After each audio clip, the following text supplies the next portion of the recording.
Have you ever heard someone say that glass is actually a liquid? That old windows are thicker at the bottom because the glass has been slowly flowing downward for hundreds of years? It sounds crazy, right? But this idea has been floating around for decades, and even some of your teachers might have told you it's true. Well, today, we're going to shatter that myth, literally, because the truth about glass is way more interesting than you think. So buckle up, because we're about to dive into one of the most fascinating mysteries in materials science. Let's start with the story that started it all. Medieval cathedral windows. You've probably heard this one. People look at these gorgeous ancient stained glass windows in European cathedrals, some of them over 800 years old, and they notice something weird. The glass panes are often thicker at the bottom than at the top. Aha, the glass must be flowing, right? Like honey or molasses, just super slowly. Over centuries, gravity has been pulling the glass downward, making it pool at the bottom. It's such a satisfying explanation. It makes glass seem almost alive, doesn't it? Slowly creeping downward while generations of people pray and worship below, completely unaware of this glacial movement happening right above their heads. But here's the problem. It's completely wrong. Now, before we bust this myth wide open, if you're loving this kind of science mystery, you're going to want to check the description below. We've put together an ebook packed with 50 DIY science experiments and fascinating facts you can try at home. It's perfect for anyone who loves getting hands-on with science, whether you're a student, a parent, or just someone who thinks chemistry sets are cool. All right, back to our glass mystery. So why are those medieval windows thicker at the bottom? The answer is way more boring than flowing glass, but it actually makes total sense. Medieval glassmakers didn't have the technology we have today. They couldn't make perfectly uniform sheets of glass. Their glass panes were lumpy, uneven, and definitely not the same thickness all the way through. When the glaziers, that's the people who install windows, put these panes into the cathedral windows, they weren't idiots. They looked at their uneven piece of glass and thought, which side should go up and which should go down? And logically, they put the heavier, thicker side at the bottom for stability. Would you balance a triangle on its point or on its base? Exactly. Plus, and this is the kicker, not all old windows are thicker at the bottom. Some are thicker at the top. Some are thicker on the sides. If glass really flowed, they'd all be thicker at the bottom. But they're not, because glass doesn't flow. Okay, so glass isn't a liquid. But what is it? Is it a solid? Well, yes, but it's not a normal solid. It's what scientists call an amorphous solid, and that's where things get really interesting. Let's talk about solids for a second. Most solids you interact with every day are crystalline solids. Think about ice, salt, diamonds, or metal. At the molecular level, these materials have their atoms or molecules arranged in a very specific repeating pattern. It's like a perfectly organized army, everyone standing in neat rows and columns. This organized structure is what we call a crystal lattice, and it's this structure that gives crystalline solids their properties, like specific melting points and distinct geometric shapes. But glass is different. Glass is a rebel. When you make glass, you start by heating up sand, which is mostly silicon dioxide, along with a few other ingredients. You heat it until it melts into a liquid. The molecules are moving around freely, bouncing off each other, doing their liquid thing. Now, here's where the magic happens. When you cool most liquids, the molecules slow down and start arranging themselves into that nice, orderly crystal lattice we talked about. They have time to find their perfect spots and lock into place. But with glass, you cool it really fast. So fast that the molecules don't have time to organize themselves. They basically get frozen in their random, chaotic liquid arrangement. It's like someone yelled freeze during a game of musical chairs, and everyone just stopped wherever they were. So glass has the random, disorganized structure of a liquid, but it's solid, it's rigid, you can't pour it, it doesn't flow. That's why scientists call it an amorphous solid. Amorphous means without form or without structure. It's a solid that acts like it forgot to organize itself. Now, here's where people get confused. Technically, theoretically, at the molecular level, glass could flow. But we're not talking about the kind of flow you're thinking of. Everything, even the most solid you can imagine, has molecules that vibrate and move a tiny bit at extremely high temperatures or over unimaginably long periods of time. Glass molecules could theoretically rearrange themselves. But we're talking timescales longer than the age of the universe. Scientists have done the math. For glass to flow enough to make a visible difference in a window pane at room temperature, you'd need to wait about 10 to the power of 32 years. That's a 1 followed by 32 zeros. To put that in perspective, the universe is only about 14 billion years old. That's 14 followed by 9 zeros. So you'd need about a trillion times the current age of the universe for your window to droop. Noticeably, yeah, not happening.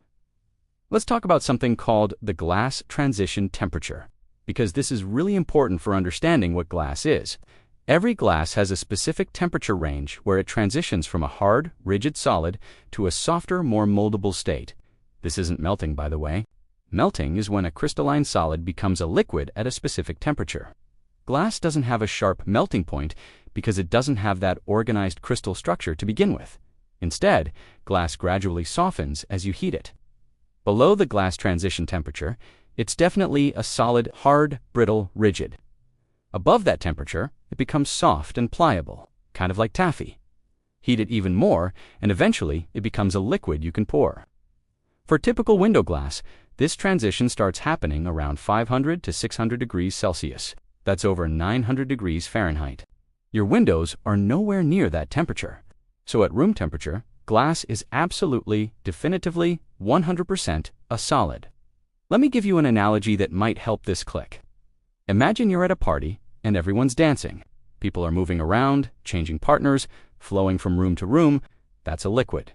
Now imagine the music stops and someone shouts, "Freeze." Everyone stops dead in their tracks, wherever they happen to be. Some people are mid-dance move. Some are reaching for a drink. Some are in the middle of a conversation. Everyone's locked in place, but they're in completely random positions. That's glass. It's frozen in a random arrangement like a liquid, but it's not moving. It's a solid. Now imagine that same party, but instead of freezing randomly, everyone carefully walks to their assigned seat at a dinner table. Everyone's in a specific spot, organized and orderly. That's a crystal. Glass is the frozen party. Crystals are the organized dinner. Let's look at some other materials that behave like glass. Plastics, for example, are often amorphous solids. So are certain types of candy. Have you ever made rock candy? You dissolve a ton of sugar in hot water, then let it cool slowly. The sugar molecules have time to organize into beautiful crystals. That's why rock candy is crunchy and has those distinct geometric shapes. But if you heat sugar and then cool it really fast, you get something different. You get hard candy, like a lollipop or butterscotch. Hard candy is actually a glass. It's an amorphous solid made of sugar molecules frozen in a random arrangement. And, just like window glass, hard candy doesn't flow at room temperature. Your lollipop isn't going to slowly drip down the stick over the course of a few weeks. It's a solid, though fun fact, if you leave hard candy in a hot car, it can soften because you're getting it closer to its glass transition temperature. But that's not flowing in the liquid sense. That's just heat making the molecules move faster. So let's wrap this up with the facts. Is glass a liquid? No, absolutely not. At room temperature, glass is a solid, a weird, amorphous, poorly organized solid, but a solid nonetheless. Does glass flow over time? No, not in any meaningful way. Not in the span of human history, or the history of civilization, or even the lifetime of our planet. Are old windows thicker at the bottom because of flowing glass? Nope, they're thicker at the bottom because medieval glassmakers didn't have perfect manufacturing techniques, and smart glazers installed the panes with the heavy side down. You might be wondering, if this is all settled science, why does the myth persist? Why do people still believe glass is a liquid? Part of it is that it's a really good story. It's counterintuitive and fascinating. The idea that something as solid as a window could secretly be flowing is just cool, even if it's wrong. Part of it is that glass really is weird. It looks like a solid, but its molecular structure is more like a liquid. That's genuinely confusing, and it's easy to see why people get mixed up. And part of it is that this myth has been repeated so many times, in so many classrooms, in textbooks, and tour guides at cathedrals, that it's become one of those facts everyone just knows, even though it's not true. But here's the thing. The real science of glass is actually cooler than the myth. Think about it. Glass is a material that we've been making for thousands of years, but we're still learning new things about it. We've figured out how to make glass that's incredibly strong, glass that's flexible, glass that can conduct electricity, glass that can repair itself. Glass is in your windows, your phone screen, your drinking glasses, fiber optic cables that carry internet signals around the world, and the lenses in telescopes that let us see distant galaxies. All because some ancient humans figured out that if you heat sand really hot and cool it really fast, you get this amazing, transparent, amorphous solid that doesn't behave quite like anything else. So the next time someone tells you that glass is actually a liquid, or that old windows are thicker at the bottom because the glass has been flowing for centuries, you can confidently tell them the truth. Glass is an amorphous solid. It has a disordered molecular structure like a liquid, but it's absolutely solid at room temperature. It doesn't flow. It won't flow. Not in your lifetime, not in your great-great-great-grandchildren, single quotes as lifetimes. And medieval windows are thicker at the bottom because medieval glassmakers weren't perfect. And medieval glaziers were smart enough to put the heavy side down. The myth is busted. The science is solid. And glass, despite being one of the most common materials in our lives, is still one of the most fascinating. Thanks for watching. If you learned something today, hit that like button and subscribe for more myth-busting science content. And seriously, check out that ebook in the description if you want to keep exploring the weird and wonderful world of science. Until next time, stay curious, stay skeptical, and remember, not everything you learned in school is actually true. But that's what makes science so much fun. See you next time.